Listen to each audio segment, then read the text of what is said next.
एक दलित महिला, भूया समाज की महिला जो 4 महीने की गर्भवती थी, उस महिला को कोयला माफियाओं ने उनके पति के सामने, उस महिला के पति के सामने पीट करके, मार करके हत्या कर दी। इसमें गरीबों को मोहरा बना करके ये माफिया पुलिस के संरक्षण से, राज्य सरकार के संरक्षण से अपने लोगों का, अपने पूरे एक चेन खड़ा किया हुआ है, एक मजबूत संगठन खड़ा किया हुआ है, जिसको ऐसे गलत पैसों से, खोले चोरी के पैसों से यह अपने आप को मजबूत करते हैं और ऐसे गरीबों का शोषण करते हैं। नमस्कार, सभी को जोहार। आज की इस प्रेस वार्ता में अपने मीडिया के झारखंड प्रदेश प्रभारी भाई योगेंद्र जी, प्रवक्ता राधिका जी, ऐसे मोर्चा के प्रवक्ता राकेश जी और उपस्थित सभी हमारे प्रेस के इलेक्ट्रॉनिक और प्रिंट मीडिया के बंधुओं, आप सबको नमस्कार, जोहार। आज हम लोग एक विषय लेकर के आए हैं, जो विषय लॉ एंड ऑर्डर से जुड़ा हुआ है, जो विषय एक गिरोह जो झारखंड में चल रही है, एक आपराधिक सांठगांठ, जिसमें सफेद पोश भी है, खाकी भी है, उनके संरक्षण में जो चल रहा है, उसका एक विद्रूप चेहरा जो कल हम लोगों ने देखा है, उसके बारे में आज यह प्रेस वार्ता है। झारखंड राज्य के बोकारो जिले के फुसरो में परसों रात में एक घटना घटित हुई। एक दलित महिला, भूया समाज की महिला जो 4 महीने की गर्भवती थी, उस महिला को कोयला माफियाओं ने उनके पति के सामने, उस महिला के पति के सामने पीट करके, मार करके हत्या कर दी। यह एक हत्या नहीं, उसके पेट में पल रहे नवजात शिशु की भी हत्या हुई। लेकिन उसके बाद की जो घटना है, यह बतलाने के लिए, दिखलाने के लिए आपको काफी होगा कि कैसे इन अपराधियों को संरक्षण मिला हुआ है हेमंत जी की सरकार का, हेमंत जी की पुलिस का और उनके जनप्रतिनिधियों का, जो सत्ता दल में है।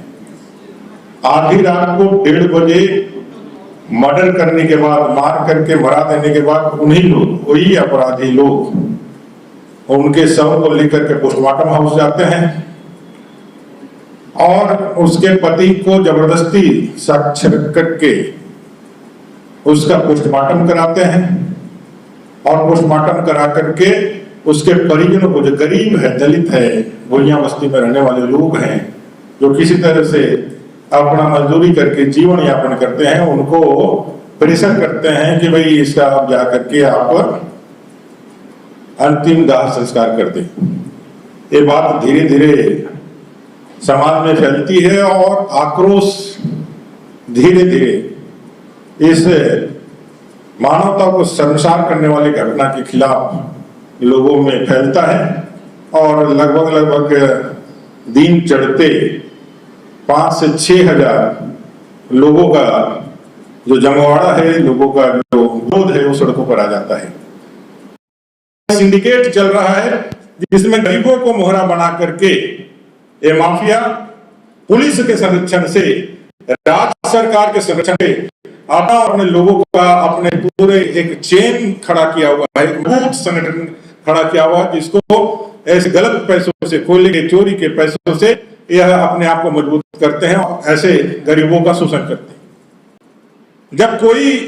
ना झारखंड मुक्ति मोर्चा के सरकार, जब ये घटना इतनी बड़ी हो गई, इतना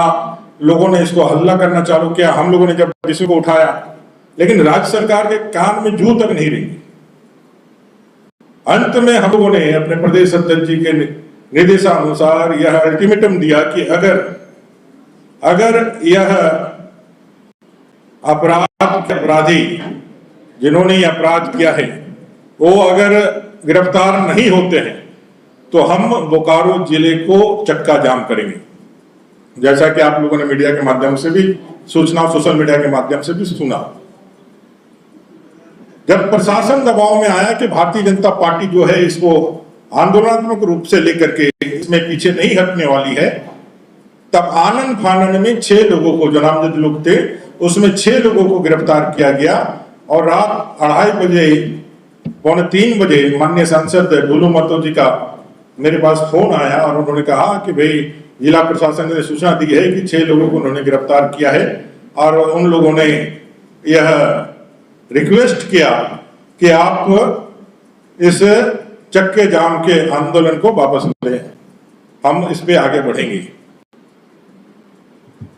हम हमेशा से न्याय के साथ गरीब के न्याय मिले, इसके लिए हम लोग अपने वैधानिक अधिकारों का प्रयोग अगर सरकार ना सुने तो उसको सुनाने के लिए उपयोग करते हैं। हम ऐसे ही नागरिकों को परेशान करने के पक्षधर कभी नहीं रहते हैं। तो बात करने के बाद अपने प्रदेश अध्यक्ष के निर्देशानुसार हम लोगों ने फिर इस चक्का जाम को स्थगित किया, क्योंकि वहां लगातार 24 घंटे से उस शव के साथ हमारे कई एक दलित परिवार और स्थानीय लोग और हमारे नेतागण विरोध प्रदर्शन कर रहे थे। हम लोगों ने इसको स्थगित किया और हम लोगों ने कहा है कि मुख्य आरोपी जो सरगना अभी भी, जिसको बचाने के लिए पूरा ताकत एक कांग्रेस और कांग्रेस के विधायक और पूरी तरह से लगाए हुए हैं, सरकार को उसका संरक्षण मिला हुआ है, वो जब तक गिरफ्तार ना हो, अविलंब यदि गिरफ्तारी उनकी ना होती है, पीड़ित परिवार को 25 लाख रुपए का मुआवजा नहीं मिलता है। और इस घटना के लिए जो दोषी पुलिस अफसर और मेडिकल के जो स्टाफ्स हैं, जिन्होंने पोस्टमार्टम को पहले खराब करने की कोशिश करी, हम लोगों ने कहा कि इतनी बड़ी घटना हुई है और आप आधी रात को लेके गए हैं पोस्टमार्टम हाउस, बाद में उन लोग कह रहे हैं कि हम रात में नहीं किया, हमने दिन में किया है। रात में पोस्टमार्टम करने का एक स्पष्ट प्रोटोकॉल है, जब तक डीसी के ऑर्डर से कोई न्यायिक मजिस्ट्रेट डिप्यूट नहीं किया जाता है तब पोस्टमार्टम ना होता है। तो रात में हुआ कि नहीं पोस्टमार्टम, यह भी एक संदेह के घेरे पर है। और अगर दिन में हुआ है तो यह पोस्टमार्टम पूरी तरह से निष्पक्ष आए, यह भी प्रशासन के लिए एक चैलेंज है। भारतीय जनता पार्टी इस दलित परिवार को न्याय दिलाने के लिए, उस भुइयां परिवार को न्याय दिलाने के लिए पूरी ताकत के साथ खड़ी है। और कल फिर हम लोग उस पीड़ित परिवार से मिलने के लिए जाएंगे और मैं स्पष्ट रूप से स्थानीय प्रशासन को, डीसी साहब को, एसपी को कहना चाहता हूं, लगातार बोकारो में ऐसा घटना घटित हो रहा है जो साफ तौर पे दिखलाता है कि जो पुलिस है, बोकारो पुलिस, वो पूरी तरह से निस्तेज हो चुकी है। पिंडराजोड़ा में एक गुमशुदा हुई बच्ची के अपहरण का कांड बता करके इतने दिनों तक उसको दबा करके रखा। माननीय उच्च न्यायालय के इंटरवेंशन से जब उसका उद्भेदन हुआ तो पूरा थाना का स्टाफ 28 से 28 लोग सस्पेंड हुए, एसपी हटाए गए। उसके बाद भी पुलिस की कार्यशैली नहीं बदली। ये सरकार के इशारे पर काम करने वाली बोकारो की पुलिस, जब नंदवा थाने में चास में घटना घटित होता है तो जाकर के यहाँ के मंत्री इरफान अंसारी जी कहते हैं आप घबराने की जरूरत नहीं है, सरकार आपके साथ है। जो अपराधियों को संरक्षण देने के लिए खुलेआम, पहले तो वहां लोग मार खाते हैं, लेकिन मारने वाला चूंकि इरफान जी के बिरादरी का है इसलिए सरकार का पूरा संरक्षण मिलता है। दूसरे अपराधी का वहां हत्या करता है एक गरीब 4 महीने जिसके, यह मार्मिक घटना, इस घटना को अगर आप देखेंगे, थोड़ा सा भी मानवीय संवेदनाओं को देखेंगे तो उस पीड़िता का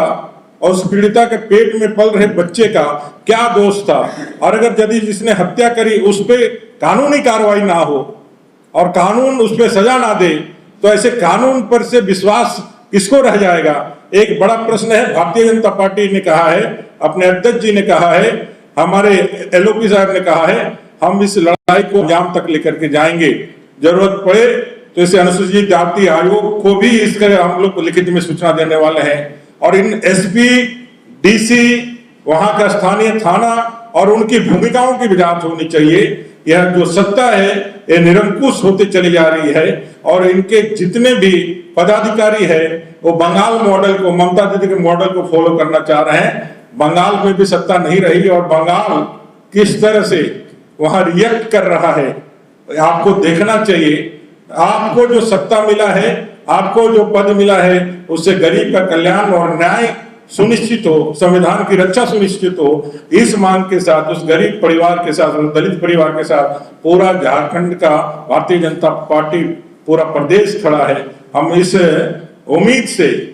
कि अभी भी सचेत होकर के जनभावना के ध्यान पर रख करके स्थानीय प्रशासन, डीसी, एसपी और अपना हेमंत जी की सरकार उस पीड़ित परिवार को न्याय दे, अविलंब न्याय दे और जो